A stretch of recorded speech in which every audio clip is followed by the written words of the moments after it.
Hello and welcome to another episode of For Zion's Sake, the CUFI UK podcast. My name is Alex and I'm joined here by Alastair. Hello, Alex. And we've got some big topics that we're going to be talking about this week, as it does feel that public opinion around the world has shifted quite dramatically against Israel following the accidental killings of foreign aid workers by the Israeli Air Force. We've got some other things as well to discuss, including the renewed talks of an arms embargo against Israel from Western governments, a UN resolution which went against Israel, and also Israel taking out an IRGC commander, an Iranian commander. So where do we begin with all this, Alastair? Well, yes, let's begin then with the news of the aid organisation, World Central Kitchen, an international aid organisation whose 7 members of its team, security staff accompanying the humanitarian aid workers, were struck in a convoy in Gaza by the Israeli Air Force. It was accidental, but deeply saddening that 3 of the 7 were British citizens. Their names were John Chapman, James Henderson, and James Kirby. And they were involved in, as I say, part of the security team in unloading food in Gaza at the time. And it's important, to note that Israel has responded, first of all, by commencing an investigation and then admitting that it was at fault and that it was a complete mistake. It was a grave error, words I believe Israel has issued. And as you said, Alex, it has triggered the world to, at least the international community and politicians, to once again have another opportunity to be able to demonize Israel, to blame and condemn Israel. Of course, Israel has made a mistake. Mistakes, errors do happen in warfare. This particular example has probably hit the heart of the nation here in the UK because of the fact that they were British citizens, former members of the armed forces. But it is very important that we have clarity ourselves that we can mourn with those that mourn. We can identify with the suffering of the innocent, and in this case, humanitarian aid workers who, of course, should not be a target and were not a target, but we identify with that suffering and yet still stand with Israel. It mustn't change the fact, if we change our support for the nation of Israel and its motive to get rid of Hamas, to root out Hamas and to force Hamas to surrender, if we are going to change based on a mistake that Israel has admitted to, it was unintentional. They have regretted it. They have apologized. If we're going to change our support, then actually the foundation of our support for Israel is very, very thin. Yeah, exactly. And I think it's important that we do point out that Israel has done initial investigations on this, but they are going to investigate further. And as you said, the statement that was made by the IDF Chief of the General Staff, Lieutenant General Herzi Halevi. Shall I just read out his full statement? It'll take about a minute to read. It says, last night, 7 employees of the World Central Kitchen were killed. WCK is an organisation whose people work across the globe, including in Israel, because they helped out actually with the 7th of October. After the 7th of October attacks, the WCK was there to help Israel. So it says, they do good in difficult conditions. The IDF works together closely with the World Central Kitchen and greatly appreciates the important work that they do. The IDF completed a preliminary debrief I want to be very clear. The strike was not carried out with the intention of harming WCK aid workers. It was a mistake that followed a misidentification at night during war in very complex conditions. It shouldn't have happened. The initial findings were just presented to me here in the Southern Command. I also visited the new humanitarian command centre that was established today to improve the way we coordinate aid distribution in Gaza. We will continue taking immediate actions to ensure that more is done to protect humanitarian aid workers. This incident was a grave mistake. Israel is at war with Hamas, not the people of Gaza. We are sorry for the unintentional harm to the members of WCK. We share in the grief of their families, as well as the entire World Central Kitchen organisation, from the bottom of our hearts. And that's a very admirable statement. It's a right statement that Israel has made. Now, we're clear that, of course, we mourn that loss, and we hugely regret that has taken place. We recognise the complexities of warfare as well. Yeah. But the response from the international community has been very interesting, because there have been renewed calls for an arms embargo. That is the prevention of arms being transported to Israel from the UK. And in fact, other countries have likewise also called for arms embargo of their own respective countries. But I really do question the integrity of those calls. Yeah. And the reason I call into question the integrity is because I do not believe that these calls are genuinely a reaction to what took place, the accidental strike on these aid workers. I believe it has given energy and fuel because they were calling for an arms embargo days before this strike took place. Yeah. In fact, last week, or just over a week ago, it was our very own UK Foreign Secretary who raised the question and said that they were considering an arms embargo, Britain considering an arms embargo against Israel. Why? Because Israel hadn't allowed the Red Cross to visit Hamas prisoners in Israeli jails. Yeah. Bearing in mind that Red Cross haven't even visited the Israeli hostages that are held captive by Hamas in Gaza. Yeah. But because Israel hadn't yet allowed the Red Cross to visit prisoners, this is terrorists in jail in Israel, David Cameron was considering pulling the rug on British arms to Israel. Yeah. It's surprising that a government which is so called on the side of Israel would even consider something that is completely unprecedented for this nation. Yeah. It would be a turning point. It would be a watershed moment for this nation. Yeah. And yet it has also emboldened those who are actually inherently against Israel. Yeah, exactly. Who are sitting within Parliament and who have a voice in the public square. Unfortunately, this very, very sad event that has taken place in Gaza, which we must not diminish in any way as being a tragedy, has actually placed this country now at a crossroads in terms of what do we do next in terms of our support as a country for Israel. Yeah, I think it's definitely, this is a catalyst. This incident is a catalyst as to public opinion and also the Israel-Britain relationship.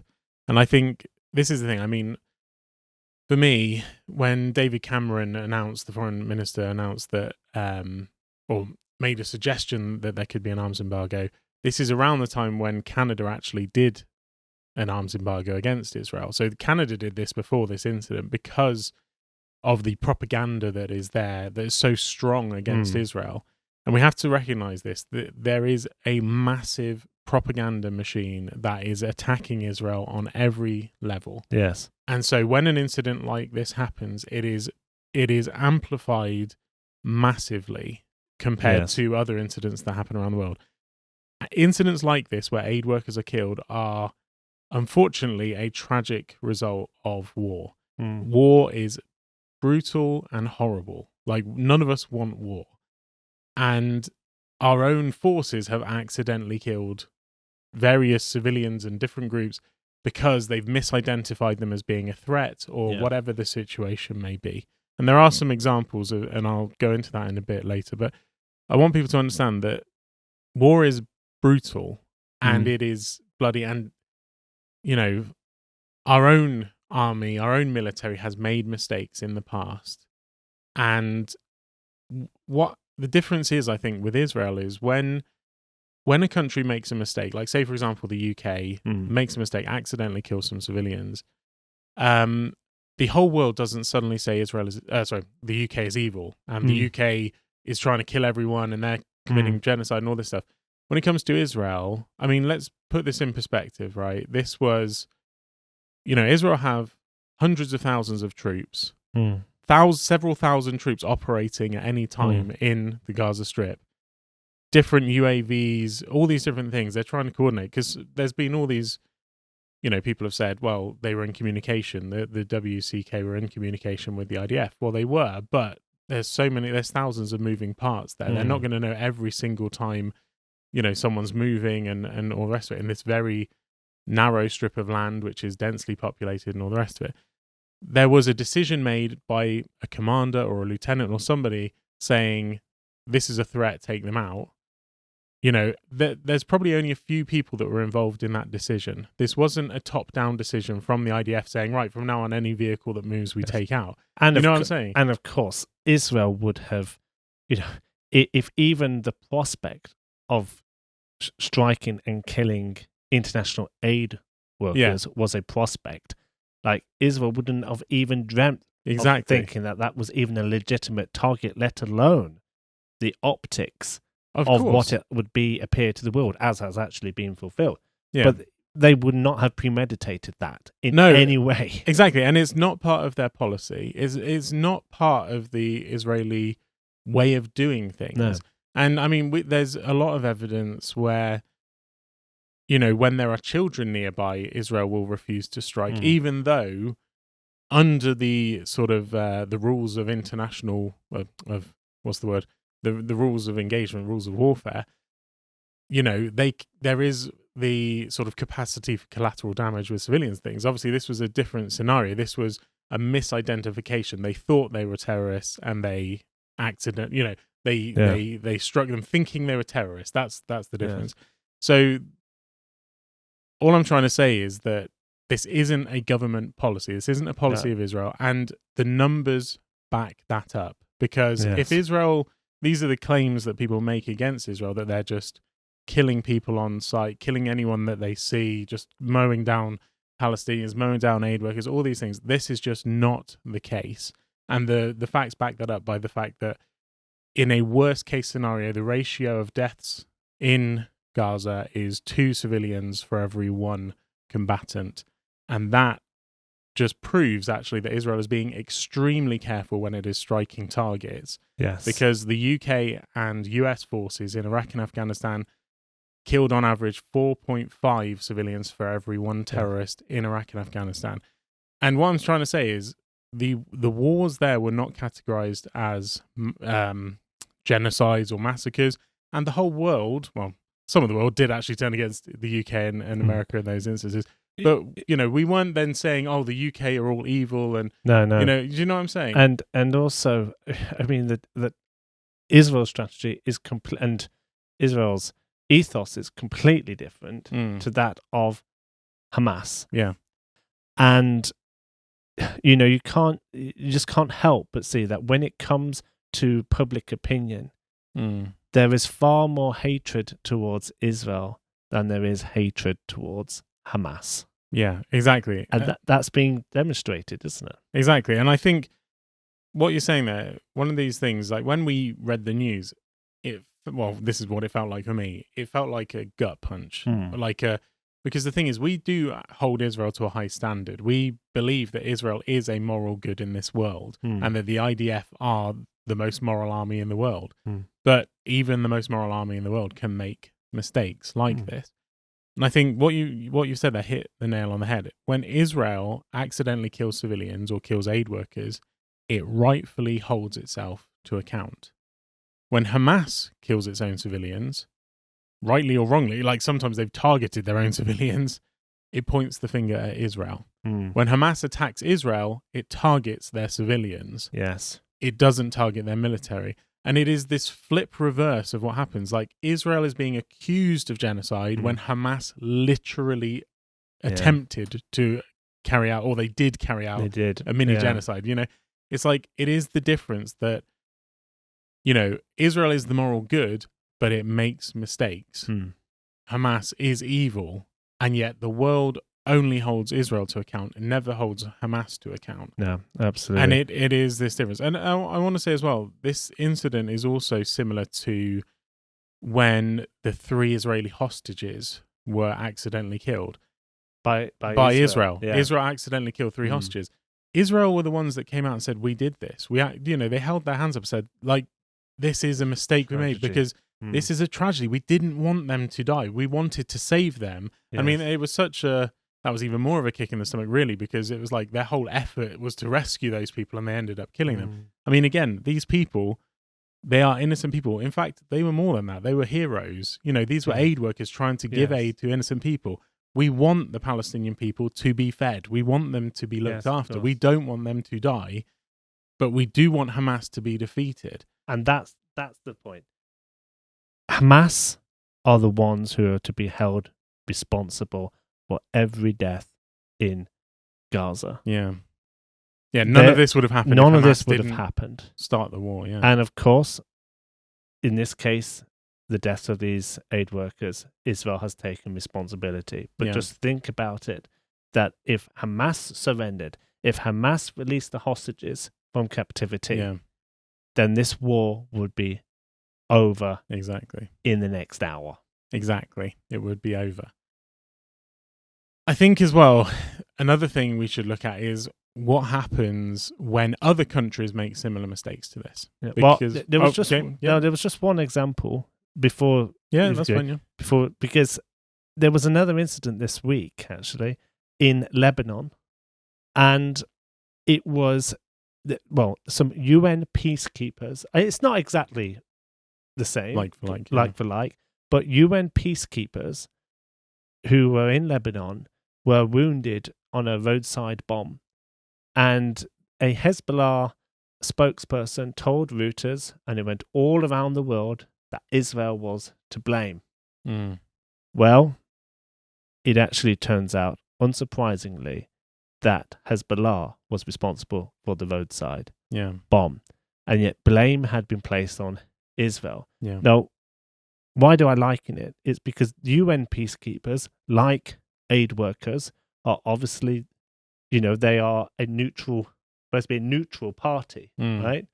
They are there, and yet they were targeted, specifically targeted, and yet I'm pretty sure that many people didn't even realize that this took place. They survived it, thankfully, but I'm sure many people, there was no world condemnation. There were no world leaders coming out calling to condemn Hezbollah. Absolute silence. Why? Because Israel wasn't to blame. Yeah, Hezbollah was. And I think this is the thing. I mean, obviously, Israel is held to a higher standard than terrorists because people, terrorists are terrorists, aren't they? Hezbollah and Hamas. But when it comes to Hezbollah and Hamas, they are within the governing bodies of the countries that they're in. Like, Hezbollah is integrated very well into Lebanon. It's, if there was like the, just imagine if Israel had done that officially to a UNIFIL, you can imagine there would have been a diplomatic dispute over that. There isn't when it comes to Lebanon. They don't really raise it. And I think it shows actually this kind of double standard that happens with Israel. And I do think it is a double standard. So I want to look at an example, which is Saudi Arabia. So obviously Saudi Arabia, they went to war with Yemen. They're still involved in that war as far as I know. And on 9th of August 2018, Saudi Arabian aircraft bombed a civilian school bus that was passing through a crowded market. A according to Save the Children, at the time of the attack, the children were on a bus heading back to school from a picnic when the driver stopped for refreshments, and that is when the airstrike happened. They targeted this thinking it had terrorists inside the bus.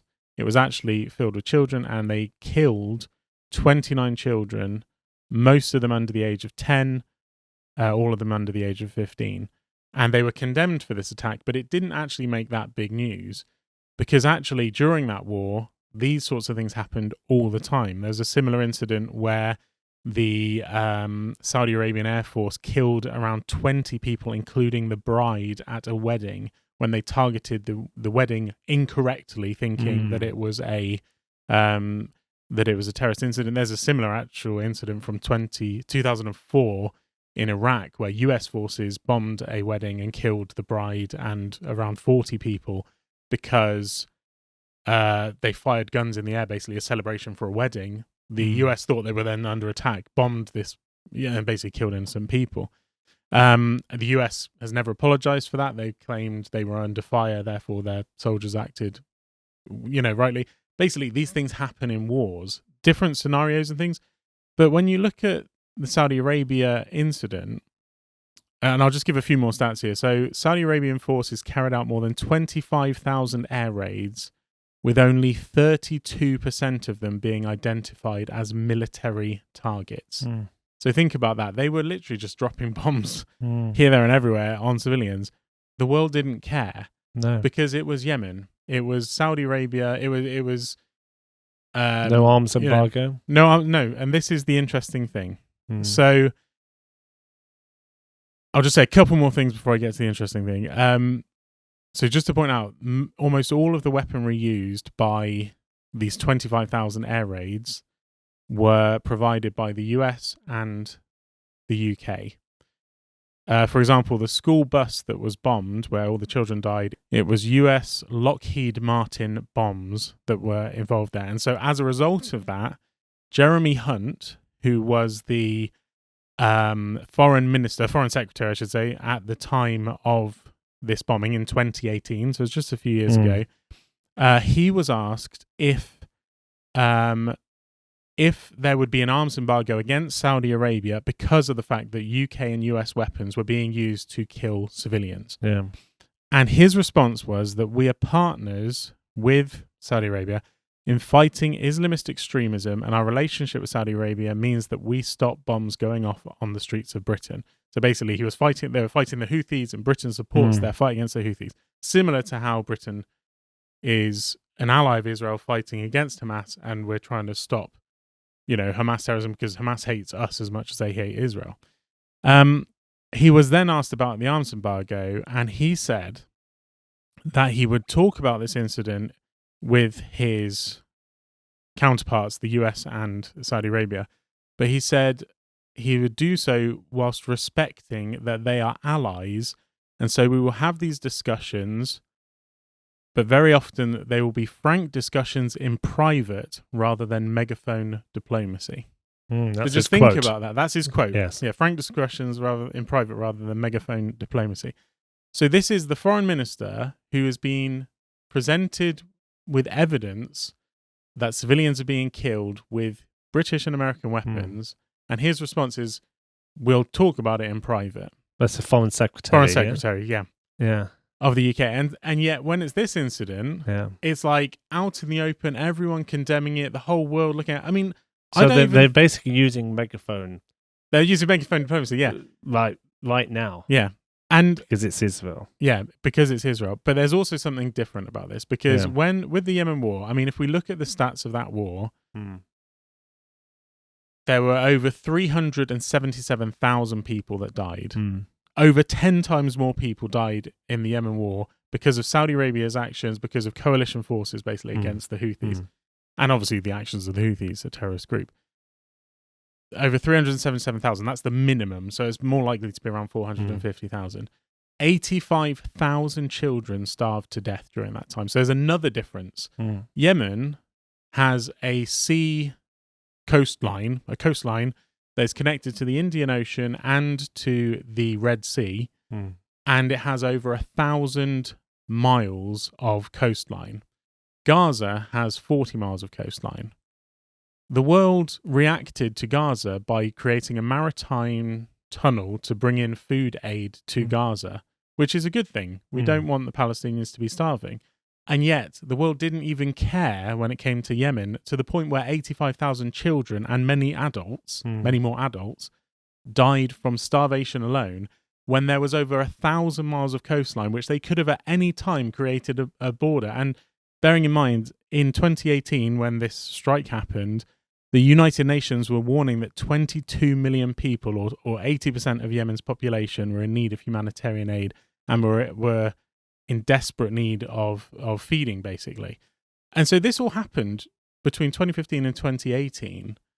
This is recent history. This isn't a long time ago. And a very short period as well. A short period, exactly. A massive catastrophe, a big war that happened. Yes. UK weapons were being used wrongly to kill civilians. And by the way, what Israel's doing is nothing compared to what Saudi Arabia did. Yes, yeah.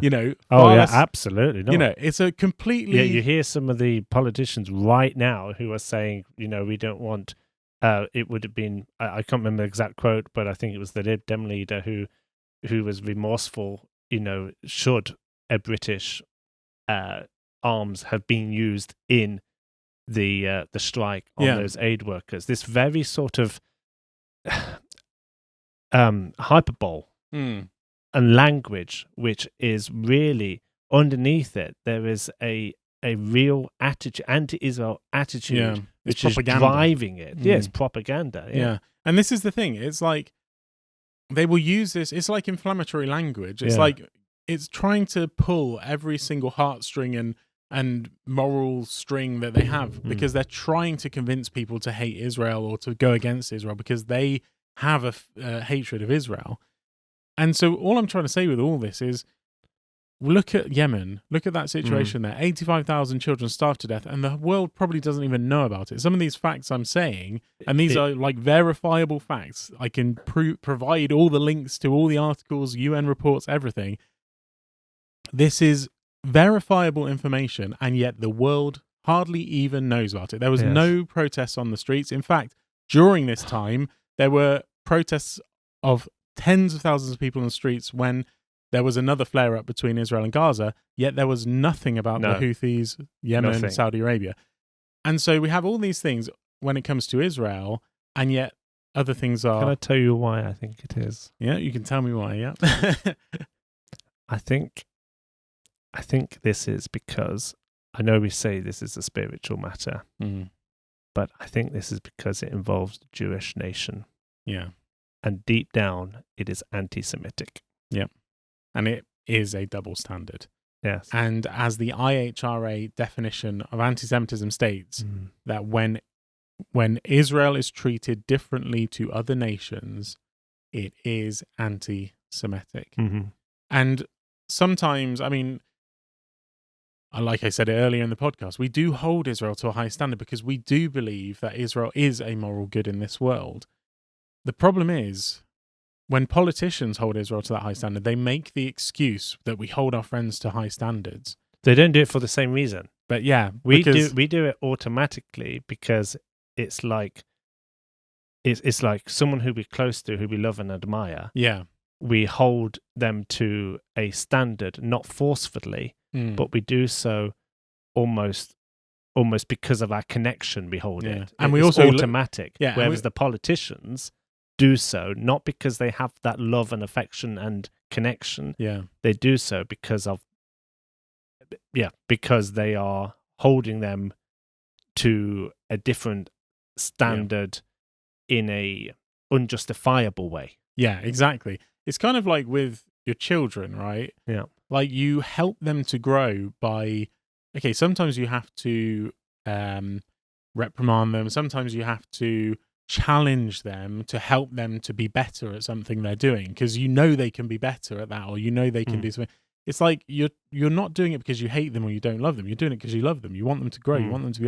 That's the same with Israel. It's like we want them to be as good as any nation can be when it comes to fairness and what is right and wrong, because we love Israel. And I think it's important we also point out, we don't love Israel because of the government. We don't love Israel because of the IDF. We don't love Israel because it's a democracy or because of its inventions or because whatever.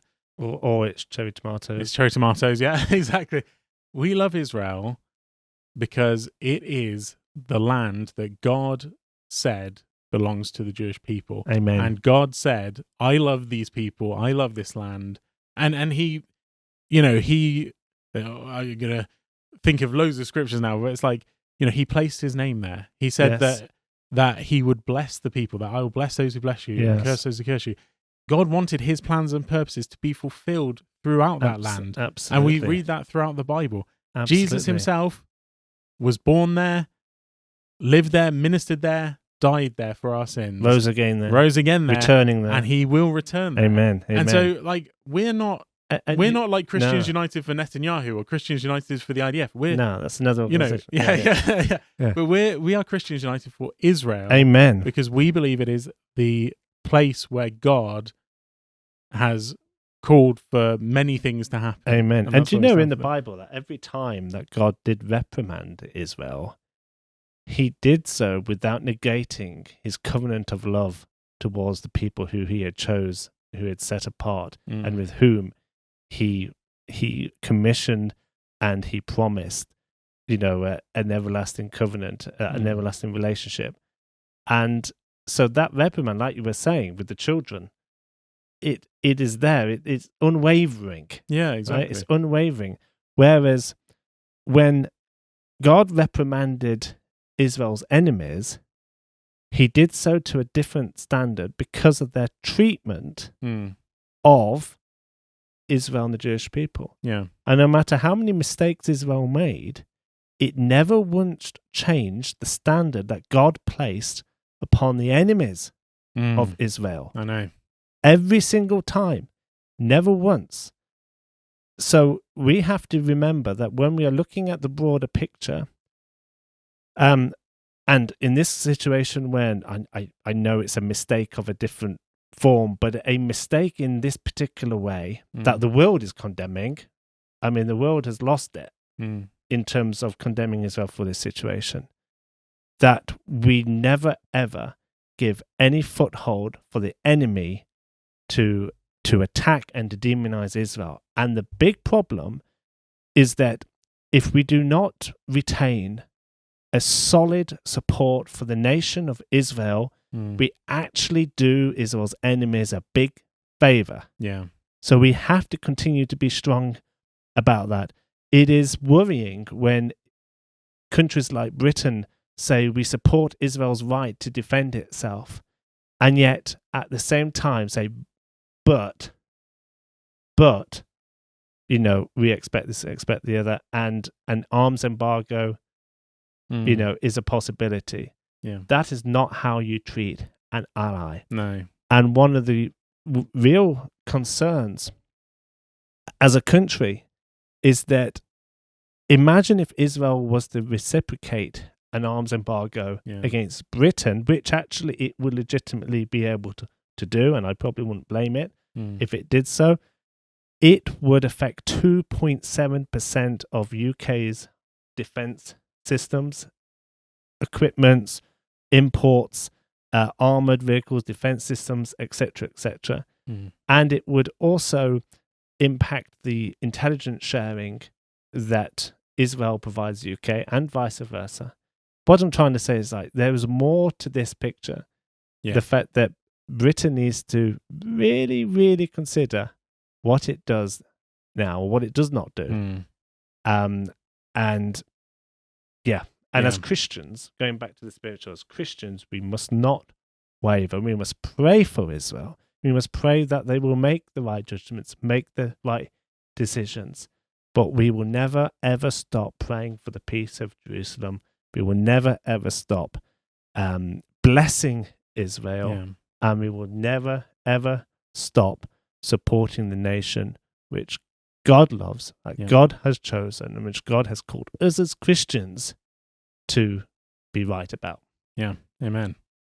I agree. And I think this is the thing. We as Christians have a different perspective to the world. A lot of politicians are looking at this, like we've said before, they're looking with their head, not their heart. Yeah. They're supporting Israel because Israel is a democracy and all these different things, and yet we support them for the biblical reasons. And I think this is why I think it's quite troubling to see what's going on in the world, because actually, we believe Britain is a good ally of Israel, and yet it didn't take long for David Cameron to shift from being very supportive of Israel when Israel was on the back foot as a victim of Hamas terrorism. And now that Israel is winning this war, and the perception is that Israel is this big, Goliath versus, the Palestinian people, the perception was quick to shift within the Foreign Office against Israel, because we know there is this undercurrent of anti-Israel feeling within the Foreign Office, or that's at least my perception of it. And so I think it's more important than ever before that we as Christians stand up and speak out in support of Israel. And that's why we don't want this connection between the UK and Israel to be severed, because as you said, it will hurt us as much as it will hurt Israel. And it is, like the Bible says, I'll bless those who bless you and curse those who curse you. Okay, we're still going to have trade with Israel. We're still going to be friends with Israel. Israel's still going to share intelligence and things. But this is a step in that direction, isn't it? It's a slippery slope, It's a slippery slope, yeah. It's a slippery slope. Yeah. And we cannot make any guarantees that, if we open the door to do something which is would be unprecedented, never in our history, never in the history of the United Kingdom, despite our checkered past, have we had an arms embargo against the state of Israel. And you never know, trade could be a thing. Wow. Like further down the line. Bless you and curse those who curse you. God could deal with this. So let's continue to pray. But our supporters can make a difference, Alex. Yep. Because we launched a campaign last week in response to the arms or the threat of an arms embargo towards Israel. And we have asked all of our CUFI supporters living in the United Kingdom to write to their MP and to the UK Foreign Secretary David Cameron in the same email using our automated form. The link is in the description below. And it's very simple, very easy to do. You just enter in your postcode, your name. We have provided suggested wording, and all you need to do is hit the send button. And I'm really pleased to say, we looked at the figures this morning, and it is the largest CUFI UK campaign, at least since we actually established our new campaign system, the largest response. And if you're in any doubt about, what is the public feeling among Christians, I can assure you it is very, very strong, supporting Israel and saying no to an arms embargo. We've seen very similar trends on our social media. Perhaps people might think, I'm not sure if these events are going to slightly, change the dial. I can tell you it's having the opposite effect, because I think people are suddenly I don't think suddenly, I think many people already see it, but more people are seeing the reality of what turning against Israel could look like, and how close we could be, and how important it is that we do not even come near to that.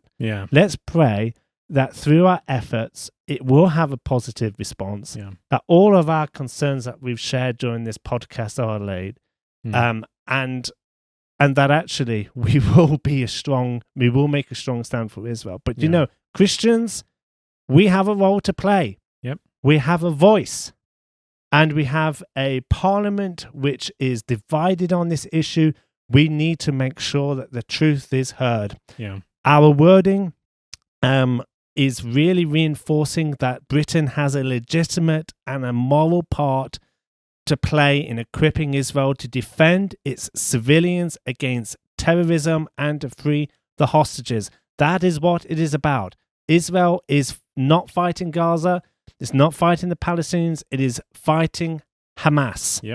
And enforcing an arms embargo against Israel would be a watershed moment for Britain and its relationship with Israel. It would be indicative of a nation that has capitulated to the enemies of Israel.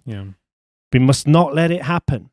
So please, go to the link in the description below, make your voice heard. Let us continue to make this campaign grow so that we can make the politicians in the halls of Westminster know that, do you know what?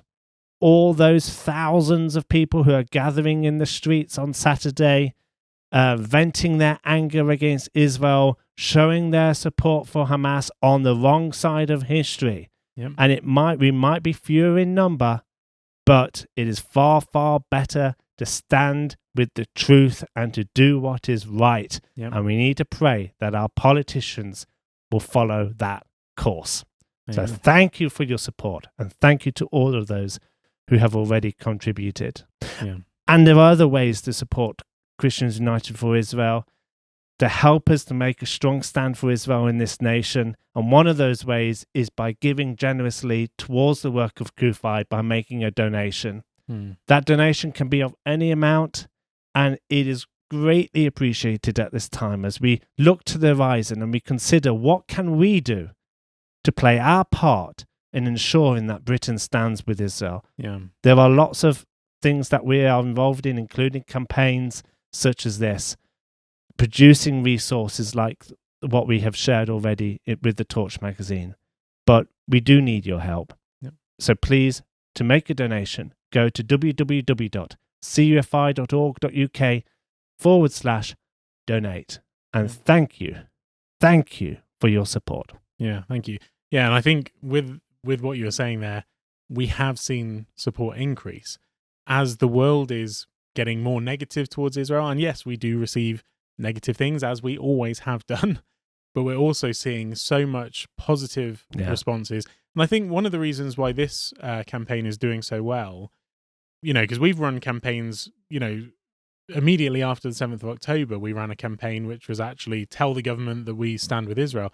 That hasn't got as many responses as this one, because we actually thought that was a good response. Well, yeah, and this is has gone even further. Exactly, and I think the reason why is because obviously standing with Israel, that's a great thing, and that's what our supporters do. But I think what they're seeing now is the reality that Britain could be severing its relationship with Israel. It could be damaging its relationship with Israel, and we're British. We love Britain. We want we want Britain to prosper. We want Israel to prosper. We want both nations to be together in harmony. And there is now a risk to that. And there will be a greater risk when the elections come up. There's a lot of things happening this year that could actually change and shift the dynamics between the British and Israel relationship. And so I think this is what's stirring people up.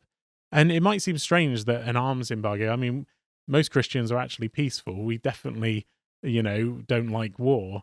So why is it an arms embargo? And I think it is that thing of we're standing with Israel against terrorism. We're standing with Israel as it fights for its survival. And we've spoken about this before, how the narrative has been shifted from the Israel-Arab conflict to the Israel-Palestinian conflict. Back in 1948, it was Arab armies from different countries that attacked Israel. In 1967, it was the same thing. Now it's been shifted because they're trying to paint Israel as the Goliath and the Palestinians as the David in this sort of, shifting of reality where the truth becomes lies, the lies become truth. The reality is it's Israel versus a great big Goliath. And that Goliath, we even used to say it was the Arab world. Now it's turning into the whole world, because the whole world is turning against Israel, just as the Bible said. And Israel is under threat from all directions. Israel's survival is at stake, not just from Hamas, but as we'll talk now about the threat in the north, the threat from Iran. All of this really is linked to Iran and to the different ideologies that are there that are seeking the destruction of Israel and the Jewish people, not just Israel. Well, the reality is that we could be on the brink of the situation to Israel's north really developing even further into an all-out war. Since the 7th of October, there have been now a total of 1,000 rockets fired by Hezbollah, Iran-backed proxy, fired into northern Israel. Of course, this week, big in the news, was the strike on a building by Israel on a building adjacent to the Iranian embassy, Iranian consulate in Damascus. Yep. Israel killed an IRGC leader, a commander. 2 other IRGC members also killed in that attack. Iran has venged its anger and threatened revenge for that attack. Yeah. There are reasons. I'm quite sure that Israel has taken that preemptive action. Yeah. By the way, the Iranian regime has said that attack was as if it was on Iranian soil. That is how Iran views Syria. We've known for a long time, many years now, about how Iran has a foothold in Syria and is using its proxies to attack Israel. But it will be interesting to see in the next coming days what happens. We know that there is, that Iran has its finger in many pies and has been involved in terrorism, not just in bordering countries to Israel, but also around the world. This week, we also had a very serious situation in London where an Iranian journalist working for an Iranian TV channel in London, this is not a pro-regime channel, by the way, but an Iranian TV channel in London, he was stabbed, and the 3 culprits escaped, I think, within a couple of hours out of the country. He thankfully survived that. He's currently in a safe house. So we have to remember that Iran has long arms, but it also has the intent to kill Jews, and it has the intent to wipe out the nation of Israel. So we know we're living in very interesting times. And Israel is conscious of the fact that the threat towards it from the north is strengthening. And if it continues in the direction it is, we will not just be talking about a war in Gaza, we will also be talking about a war to the north of Israel. Yeah, exactly. And I think, to be fair, it's almost like there is a war already going on there. I mean, if we look at the numbers, nearly 240 Hezbollah fighters have been killed in Lebanon and Syria since the October 7th attacks happened in Gaza. Iran funds Hamas in Gaza. They own and run and fund Palestinian Islamic Jihad, PIJ. PIJ were involved in the 7th of October attacks. They've been involved in many of the offences against Israeli forces in Gaza. And so they've got their finger in the pie there, like you said. The Houthis in Yemen are directly controlled and funded by Iran. So that whole situation there with the Red Sea attacks and so forth, that is Iran who is being dealt with there. That's UK forces fighting against Iranian forces, effectively. And as you said, in Lebanon and Syria to Israel's north. So Israel is surrounded by Iran. Iran is the big bad guy, and they are the ones who are seeking a nuclear weapon. And there's a few thought patterns on this. I didn't think about saying this before, actually, but now that you've mentioned it, I'll sort of say a few things. There is actually a sort of, not conspiracy, but a thought within Israeli intelligence circles that Iran prompted this flare-up between Hamas and Israel because they're trying to take the world's attention away from Iran.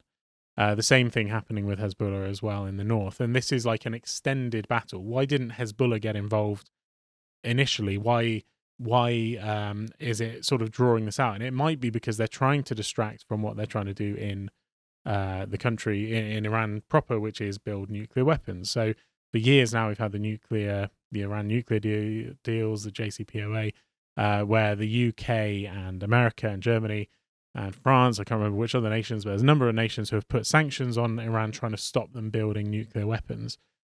That has sort of got to a point where the UN is saying They've exceeded their limits. They're basically advancing towards a nuclear weapon. They're not letting inspectors in and so forth.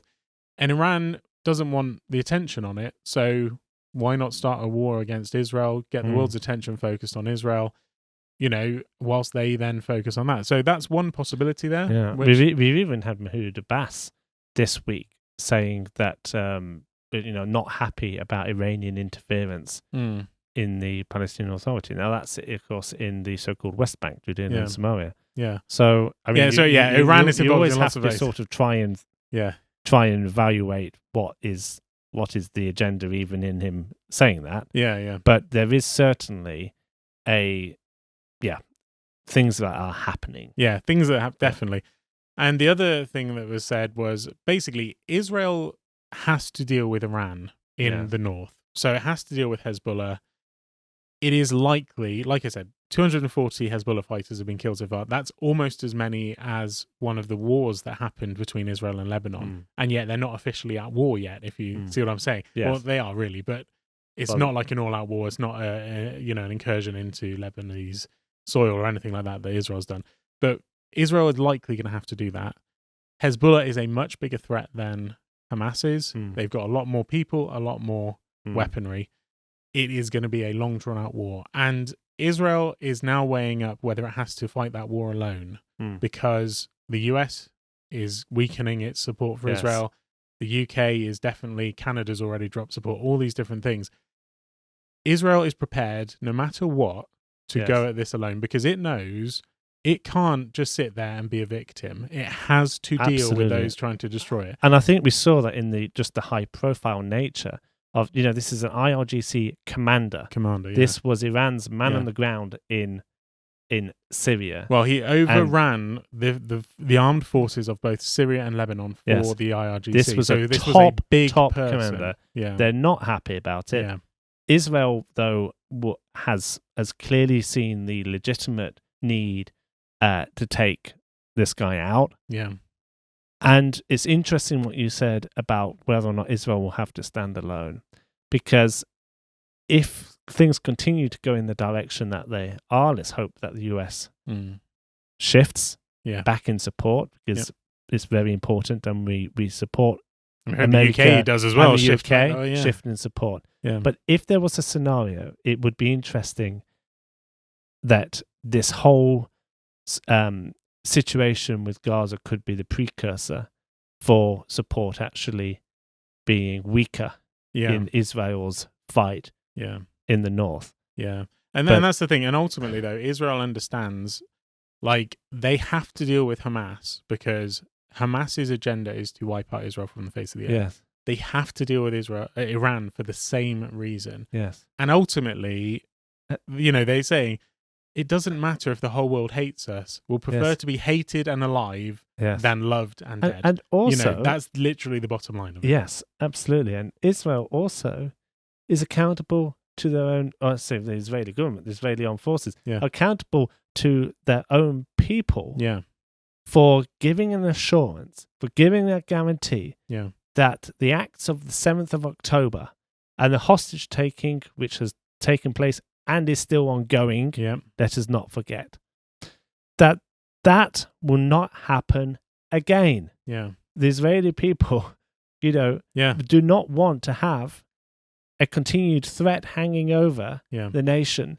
that unless Israel does fulfill what it has committed to do and to take out Hamas, then actually unfinished business means the threat will remain. Yeah. Israel is not going to allow that. The international community needs to wake up to that fact. And actually, by giving Israel that blessing, will actually enable Israel. Yeah. And it will deter the enemies. And deter the enemies. Yeah, and this is the thing. And not embolden. Yeah, exactly. Can you imagine how emboldened Iran would feel? I know. If all the nations turn against Well, look at Israel. what they've done. They literally carried out an attack on a journalist on British soil. I know. And what are we doing about that as a country? And I think it's, from my personal perspective, I think the West as a whole is becoming very weak in its leadership. It's not standing up for what is right in lots of different areas. Like, as Bible-believing Christians, we are let down by our leaders across the board, in my opinion. But when it comes to Israel, like I said, Israel is living in a tough neighborhood. Israel has, it has to deal with this situation by itself because it can only rely on itself. It can't rely on anybody else. We live in the luxury of living in the West, where we are relatively safe and secure and we can be diplomatic and all the rest of it. Israel doesn't have that choice. It has to stand, it has to fight, it has to show Iran that it is not going to be pushed over, because the only thing these terrorist organizations understand is strength. When Hamas saw weakness in Israel, it attacked and it committed the worst massacre in Israel's history. And if it could, Hamas would do that in the entirety of Israel. Iran wants to build a nuclear weapon with the stated aim by its leaders of wiping out the Jewish state and bringing about whatever end-time theology that they have. They have this intention, and Israel has to show them the strength. And unfortunately, that likely means that the world's opinion of Israel will go down. But like I said, Israel is happier to be hated and alive than loved and not be around anymore. And that's the situation. We love Israel. Yep.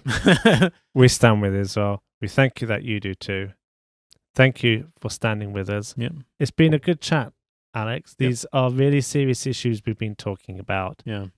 But we must continue to pray for Israel. Pray for wisdom for Israel's leaders. Yeah. Pray for peace. Pray that Israel will be victorious over its enemies. Yeah. And just pray that we all will be watchmen on the walls, that we will not concede to the threats of the enemy and of those who have turned their backs on Israel, but we will be faithful friends with the nation of Israel and with the Jewish people. Let's be people, as Christians, let's be people that Israel and the Jewish people can truly depend on. That's our heart. We thank you for being with us as part of this mission. And if you enjoyed this podcast and you found it helpful, then please do like, share, comment, hit the subscribe button. And by the way, there's also on some platforms a notification button as well, so that you can be notified when these podcasts are first put on air. So please do leave a comment, let us know your thoughts, and please share with your friends. Thank you for standing with us. May the Lord bless you and keep you. Until next time, goodbye.